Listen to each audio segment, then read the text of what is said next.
என்னப்பா வீட்லயே இருக்க, வெளியே எதுவும் போலியா? வேலை எதுவும் இல்லையா என்ன? வெளியில் போகணுமா? கொஞ்ச நாள் கழிச்சு தான் போகணும். மாமா வீட்டு வந்து வர சொன்னாங்க, போய் பார்த்துட்டு என்னன்னு வரணும். எதுக்குப்பா அங்கே போற? அவங்க தான் நம்மளை பார்த்தாலே ஆகாது. நம்ம வந்து ஏழை, அங்கே போலாமா நீயே? அங்கெல்லாம் போக வேணும், அமைதியா இரு. சரிம்மா, நான் போகல. வெளியில் போயிட்டு வரேன். சரி, நீ சொன்னதை நான் நம்புறேன். பார்த்து போயிட்டு வா. வெளியே வந்து தங்கச்சி எங்கே இருப்பா, அவளை அப்படியே வர சொல்லிட்டு போ. சரிம்மா. இந்த ரெண்டு பிள்ளைங்களையும் வச்சுட்டு நான் எப்படி தான் கரை சேர்க்க போறேன்னு தெரியல. ரம்யா, ரம்யா, இந்தாம்மா. எங்கே பாரு, உங்கள் அண்ணன் வராரு. சொல்லுங்கண்ணா, கூப்பிட்டீங்களா? ஆமாம்மா, அவனை அம்மா வீட்டுக்கு வர சொன்னிச்சு. சீக்கிரம் வீட்டுக்கு போமா. சரிண்ணா. அண்ணா, நாளைக்கு காலேஜ் ஃபீஸ் கட்டணுண்ணா. ஏற்கனவே 2 நாள் நான் வெளியே தான் நின்றுட்டுருக்கேன். சரிம்மா, அதுக்கு தான் நான் ஒரு இடத்துக்கு போகிறேன். காசு கிடைச்சி வந்து கட்டுறோம்மா நாளைக்கு. சரிண்ணா. சரிடி, நான் போயிட்டு வரேன், வீட்டுக்கு போகிறேன். சரிடி. ஏங்க இங்கே நின்றுட்டுருக்கீங்க, வயலுக்கு போகலையா? போகணுமா?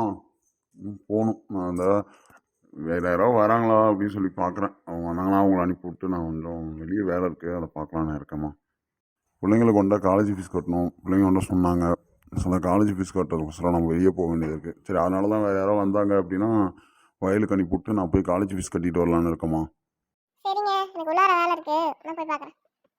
என்ன பண்ணுறேன்னு தெரியலையே. நான் எப்படி இந்த 2 வேலையும் பார்ப்பேன்? யாராவது வராங்களா பார்ப்போம். மாமா, மாமா. யாரு? ஓ, இவனா? வாடா வாடா, உள்ள வாடா. என்ன காலையிலேயே வீட்டு பக்கத்து வந்திருக்க? என்ன எதுவும் காரியம் இல்லாமல் வீட்டுக்குள்ளே வரமாட்டியே? என்ன? அது ஒன்றும் இல்லை மாமா. பாப்பாவுக்கு வந்து காலேஜ் ஃபீஸ் இன்னும் கட்டலவே இல்லை. அந்த காலேஜ் போகிறதுக்கு 2 நாள் ஏற்கனவே 2 நாள் வெளியே தானே என்னன்னு சொல்லி சொன்னான். சரி, அதான் உங்கள்கிட்ட ஏதாவது கொஞ்சம் காசு இருந்தால் கொஞ்சம் வாங்கிட்டு போகலாம் அப்படின்னு சொல்லிட்டு வந்தேன் மாமா. எப்போ பார்த்தாலும் காசு காசுன்னா மட்டும் இங்கே வந்துடு. காசு இல்லை, ஒன்றும் இல்லை. போ. நீ ஒரு ஆள், உங்கள் அம்மா ஒரு ஆள், உன் தங்கச்சி ஒரு ஆள். அவள் படிச்சேன்னா கிழிக்க போகிறா. போய் மாடு வாங்கி மாடு மேய்ச்சி விடு. போ. மாமா, அப்படின்னா சொல்லாதீங்க மாமா. என் தங்கச்சிக்காக தான் கேட்குறேன், எனக்காக கூட இல்லை. என் தங்கச்சி காலேஜ் போயிட்டு அவமானப்படக்கூடாதுங்கிறதுக்காக தான் நான் கேட்குறேன் மாமா. சரி, உனக்கு காசு வேணும் அப்படின்னா போய் வயலில் போயிட்டு தண்ணி கட்டிட்டு வயலில் என்னென்னா வேலை இருக்கோ அதை செஞ்சுட்டு வா. சாயங்காலம் முடிஞ்சால் காசு தரேன், பார்ப்போம். போ. சரி மாமா, சாயங்காலம் கன்ஃபார்மாக தந்துருங்க மாமா, இல்லைன்னு சொல்லிடாதீங்க. போ போ, பார்ப்போம்.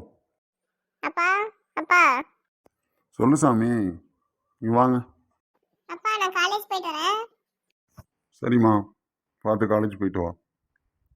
நான் இன்னைக்கு வந்து உனக்கு காலேஜ் ஃபீஸ் கட்டுறேன். இவங்க யாருப்பா? அதுவா, நம்ம வயலுக்கு வேலை செய்யறதுக்கோசரம் வந்திருக்காங்கப்பா, வேலைக்காரன் தான். சரிப்பா, நான் போயிட்டு வரேன். நீ என்ன வயலுக்கு போலியா? கிளம்புடா. நான் கிளம்புறேன் மாமா. வந்துட்டான் இப்போதான். காசு வேணும், அது வேணும், இது வேணும்ட்டு.